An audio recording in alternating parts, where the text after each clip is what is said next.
Bueno, se entiende que la política desata pasiones, pero ahí están precisamente los líderes para aplacarlo y parece que con esos discursos nos lo aplacan muchísimo. Ivana López, ¿cómo está? Buenas noches. ¿Qué tal? Muy buenas noches a ustedes también. Dicen que en el amor y en la guerra todo se vale. ¿Y en la política? Esta es una guerra política, por cierto. Y tenemos ahí en el Departamento Internacional, Ramón, ahí anotadito el 2 de octubre y también el 30 de octubre, que es la fecha en la que probablemente se vaya a hacer una segunda vuelta, porque el resultado, por lo menos de las encuestas, se está ajustando mucho. Mira, te invito a que revisemos lo que dice una de las últimas encuestas que ha sido publicada en Brasil y que le da a Luis Ignacio Lula da Silva un 41% de intenciones de votos versus Jair Messias Bolsonaro, 34%. Aquí hay solamente 7 puntos porcentuales de diferencia, cuando esta misma encuesta el mes pasado le daba 13 puntos de diferencia.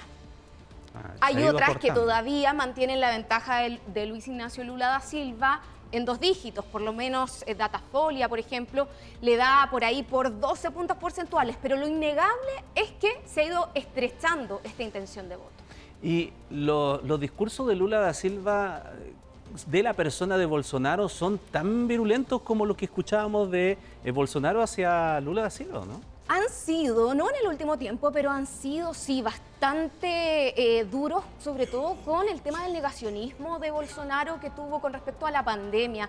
Y de hecho, Ramón, ha ido subiendo en las encuestas Bolsonaro porque abrió la billetera. Le está entregando a las personas más bonos, más ayuda a los más vulnerables y también está haciendo esfuerzos para que el precio del combustible baje, que en contextos de inflación, igual que a nosotros, es lo que a los votantes les importa. 148 millones de votantes están llamados a las urnas en octubre en Brasil. Primera y segunda vuelta. A propósito de elecciones, no es por elecciones, pero está en la perspectiva presentarse a una posible candidatura presidencial Donald Trump, pero lo tiene muy complicada. Es un secreto a voces prácticamente y la pregunta que nos hacíamos desde el lunes es qué buscaba, ¿cierto?, el FBI en esta mansión, humilde mansión que tiene Donald Trump en Florida. Y es una cuestión que nosotros nos dimos cuenta por un comunicado que él mismo entregó, ¿cierto?, diciendo que su casa estaba siendo allanada. Hoy día tenemos más información, tenemos algunas certezas. Sabíamos durante la mañana y ya hace un par de días que era información clasificada, lo que andaban buscando. En la mañana nos enteramos que era información que tenía que ver con el arsenal nuclear de Estados Unidos. Vaya. Y ahora ya tenemos algunas certezas. Por ejemplo, que lo estarían investigando por una violación a la ley de espionaje estadounidense y también por una posible obstrucción a la justicia. Ya no son trascendidos, son documentos oficiales. Se publicó, por un lado, el documento que da la orden de allanamiento, una cuestión que el Ministerio, digamos, de Justicia de Estados Unidos muy rara vez publica, y también el inventario de lo que se llevaron de su casa. Claro, no hay un detalle de lo que decían esos papeles, pero se creen que son 20 cajas. ¿20? 20 cajas. No fue poco. No fue poco, no, para nada. Y de hecho, todo esto se publicó y también habló el fiscal general, que salió a desmentir las acusaciones que hay en contra del FBI sobre que esto está siendo una manipulación de los demócratas, que no es una investigación justa. Escuchemos lo que dijo. Primero, yo personalmente aprobé la decisión de pedir una orden de allanamiento en este asunto. Segundo, el departamento no toma una decisión así a la ligera. Siempre que sea posible, es una práctica estándar buscar medios menos intrusivos como alternativa a un allanamiento y limitar el alcance de cualquier búsqueda que se lleve a cabo.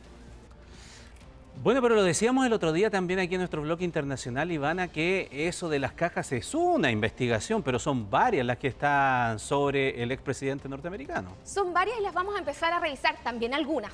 Clasificamos, digamos, ordenamos las principales. Las principales, ya. De esto nos acordamos todos, ¿cierto? Sí. El ataque al Capitolio ese día 6 de enero del 2021, que fue investigado por una comisión de la Cámara de Representantes, ¿cierto?, que determinaron que Donald Trump sabiendo que había perdido las elecciones, había insistido en estas acusaciones de fraude y que habían impulsado a que sus partidarios fueran a esa manifestación que sabemos terminó con el asalto al Capitolio y también con 5 personas muertas. Una.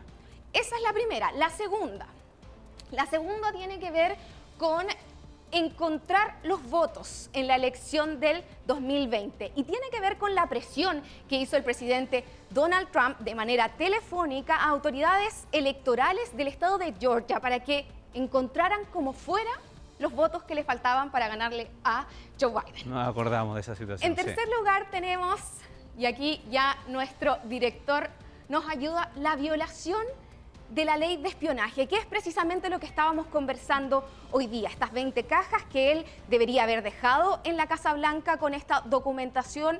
Algunos de esos documentos son del arsenal nuclear, pero él se los llevó a la mansión. Ya había devuelto 15 cajas que tenían que ir a parar, según la ley, al Archivo Nacional, pero él consideró que era mejor llevárselas de recuerdo. Claro, y la gravedad de esto está dado además por la posibilidad de que esos documentos puedan caer en otras manos y, bueno, secretos que puedan estar allí y importantes de se ponga en Estados riesgo Unidos. sobre todo la seguridad nacional. Claro.